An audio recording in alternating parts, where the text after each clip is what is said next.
Wow, wow, wow. C'était quoi ça?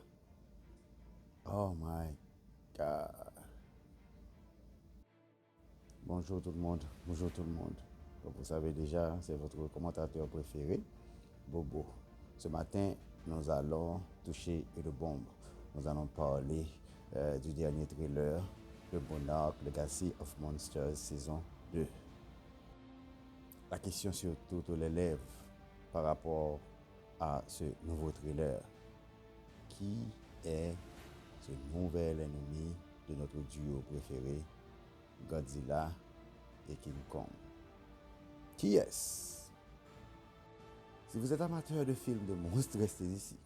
Je vais tout de suite vous exposer mon point de vue par rapport à cette nouvelle entité qui cause des crises de folie, même chez les plus aguerris des amateurs du Monsterverse.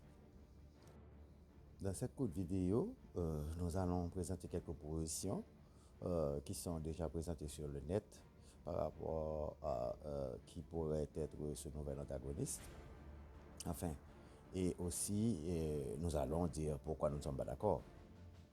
Deuxièmement, nous allons vous présenter notre propre proposition. Et finalement, nous allons vous présenter nos contre-arguments par rapport à notre proposition, ce qui nous paraissent ne pas coller jusqu'à présent.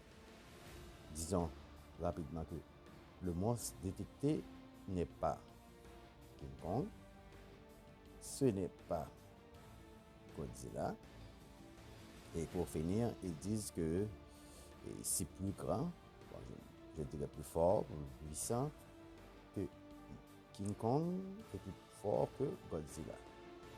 Les éléments qu'on a directement liés du thriller, on a vu que c'était le monstre est aquatique parce qu'on l'a vu nager et par rapport au plan d'image qu'on a pu voir, on l'a vu au-dessus d'une baleine bleue, la plus grande créature qui existe au monde maintenant.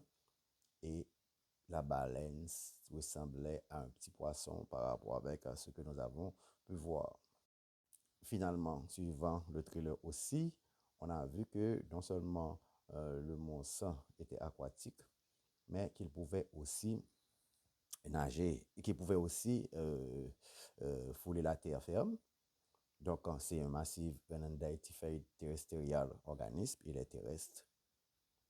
Et comme dernier élément, c'est le timing, on va dire. Nous supposons que cet arc-là se passe après le troisième volet de Godzilla King of the Monsters. Avec tout ça, posons nos évidences. On va dire que X est différent de King Kong. X est différent de Godzilla.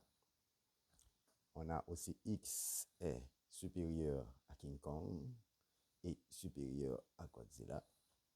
On va dire aussi que X appartient à H2O pour définir que c'est aquatique. On va dire aussi que X appartient à l'ensemble des métaux, des massifs. On a identified terrestrial organism. Et on va dire que par rapport au timing, cette nouvelle créature est apparue après la fin de Godzilla King of the Monsters, là où King Kong et Godzilla ont eu à affronter notre, notre petit pantin, je l'appelle comme ça, Mecha Godzilla. Sans plus attendre, faisons une petite révision des propositions qu'on a trouvées sur le net. Donc on va aller rapide. Premièrement, certains disent que ce nouvel antagonisme pourrait être le Kraken. Deuxièmement, d'autres disent que c'est Cthulhu. Troisièmement, et on parle du fait que ça pourrait être un gigantesque wall. Et enfin, c'est ce qui est le plus courant, et certains disent que c'est peut-être Biollante. Malheureusement, les amis, je ne vais pas faire la vidéo trop longue. Donc, pour cette partie 1, on va s'arrêter là. Et vous aurez d'ici demain la seconde partie de la vidéo où je vais pouvoir vous dire ce que je pense de tout ça, et où je vais vous présenter ma proposition de qui est ce fameux Monster X. Bye bye.